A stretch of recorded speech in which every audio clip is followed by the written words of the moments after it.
Hello, this is the Watchdog, and welcome back to Fun with Watches. If watches weren't fun, you'd only need one. Today we're going to review the Invicta 34337 Pro Diver 1953. Let's start out with the wrist check. I'm wearing my Pagani Design No Time to Die Seamaster homage, and Grego is wearing my Addie's Dive Tuna. Grego asked Crix Medine what he missed most about when the Empire was still in charge. He said that the governors used to hold very elegant banquets with dancing. He really enjoyed those mothballs. Here's the watch, and here's the box the watch came in. It's not your typical Invicta clamshell box. It's an actual box with a pillow inside. I've never seen an Invicta come this way before. This box and pillow is identical to the two Islander watches I got from Mark to review. The first round of Invicta 1953s came out in early 2020 and took the watch world by storm and sold out almost immediately due to a very limited run. At $100, they were very affordable and quite attractive, and they were soon selling on eBay for much more. Invicta has a bad reputation among watch people due to their many overly sized gaudy monstrosities, so this tastefully restrained retro driver came as quite the surprise. They are unofficial homages to the Rolex Submariner, which was developed in 1953, although not released until 1954. Invicta really nailed the look and feel of that vintage sub with the dial, hands, and bezel. In late 2020, they came out with more 1953s, but this time they had multicolored bezels. I'm not sure if this was to more easily distinguish them from the original limited edition, or if Invicta just couldn't help being Invicta. When it comes to dive-style watches and multicolored bezels, I prefer it when the bright color is either the 15 or 20-minute ascension phase of the bezel, such as an SKX 009. I don't really like it when they are split in half like a 24-hour GMT bezel. But they also came out with this black PVD coated one with an all-black bezel. I was torn between this one and the Batman. I wanted to be able to see the uncoated brush case, which is supposedly quite nice. I couldn't afford to buy both as I'm self-funded, so I eventually chose the all-black. The second round of 1953s sold out eventually, and you couldn't find them on the Invicta website anymore. But eventually they showed up again on Joma Shop. So I bought this one from Joma Shop. I am not a Joma Shop affiliate. I purchased this watch, and Joma Shop has nothing to do with this review. The watch is 40 millimeters at the bezel, 14 millimeters thick, 48.3 millimeters lug to lug, and that's true lug to lug because it has inverted end links. 20 millimeter lug width. It weighs 144 grams with 2 links removed. The dial is very nice, and they nailed the retro look. Invicta is printed on without the logo. Then there is just a simple word 1953 and automatic. No depth rating or any other writing. This is a 200 meter rated watch. The hands are designed to look like the original Submariner and not the modern one, which has the Mercedes hour hand. Most Invictas have that Mercedes hand also. The second hand is extremely long, and the lollipop goes all the way to the chapter ring. The lollipop is not loomed, but the hands are. Thankfully, the second hand does not have the Invicta logo counterweight, which most pro divers have.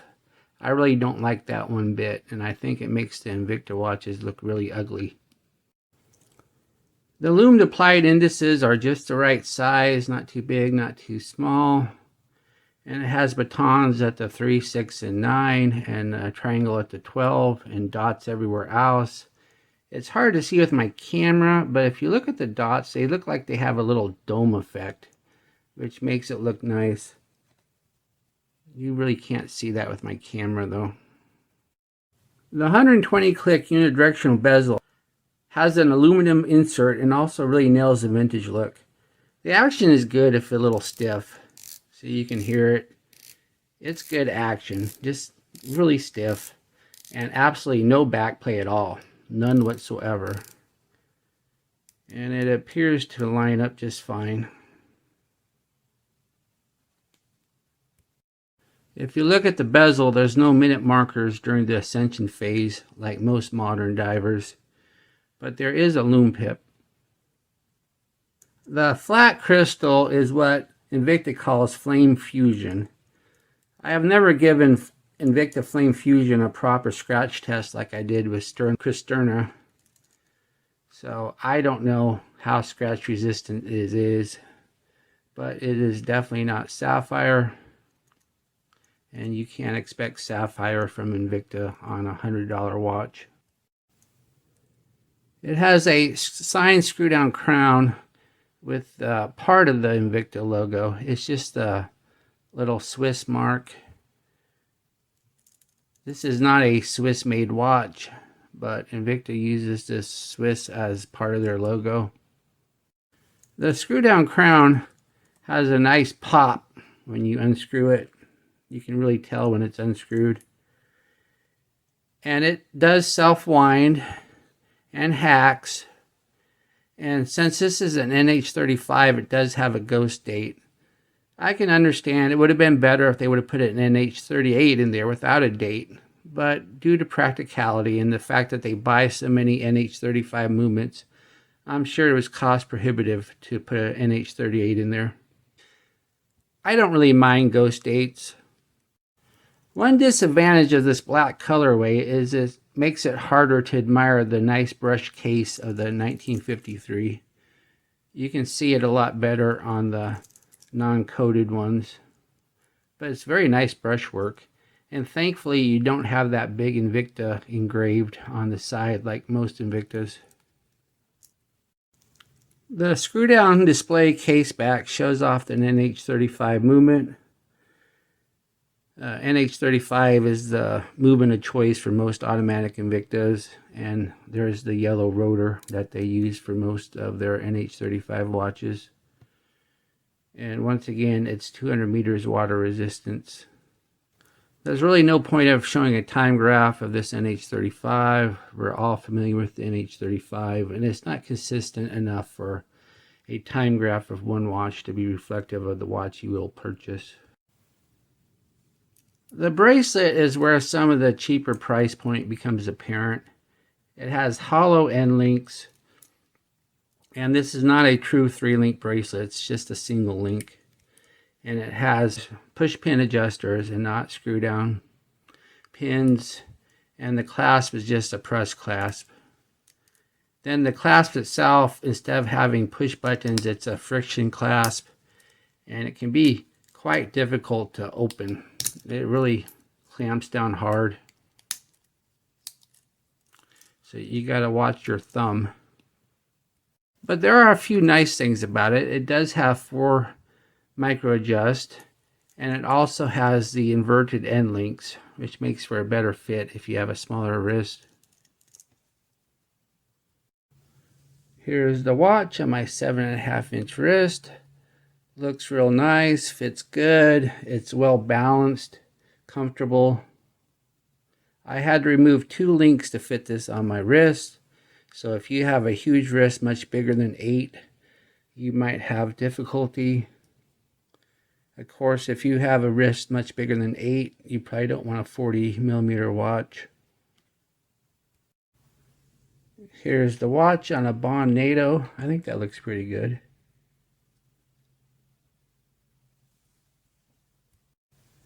Here's the watch on a vintage leather strap. I think that looks pretty good too.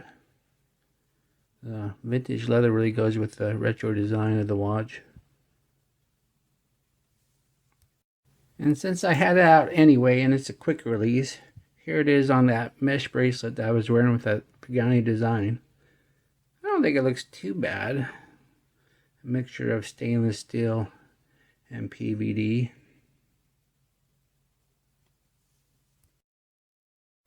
Here we are in the Loom room. I decided to do a Loom comparison. On the left is my Heimdallr, which has the best Loom of any watch I own other than my Seiko. On the right we have a Pagani design No Time to Die homage, which has decent but not spectacular Loom. As you can see, the Invicta is the weakest of the 3. Let's give it a little bit more time to see if it has any legs.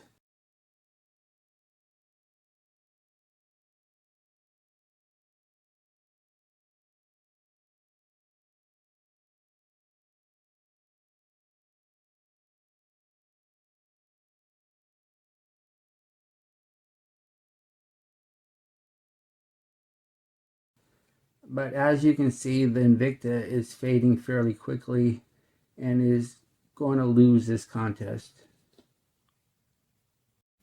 What do I like about this watch? Well, I like the dial. They really nailed the look of the vintage dial. Just the font of that Invicta and just the simple 1953 and automatic. The dial is just perfect. And I really like the bezel. It has really good action and no backplay. And I really like the looks of it. They really nailed the vintage design there also. And I like the fact that there's no Invicta logo as the counterweight on the second hand. And I like the fact that the bracelet has inverted end links. And I really like this nicely brushed case with no Invicta on the side. What are my gripes and groans? Well, this friction clasp can be quite difficult to open. It really snaps in tight, and then you got to really press with your thumb to get it open. I would have preferred a push button.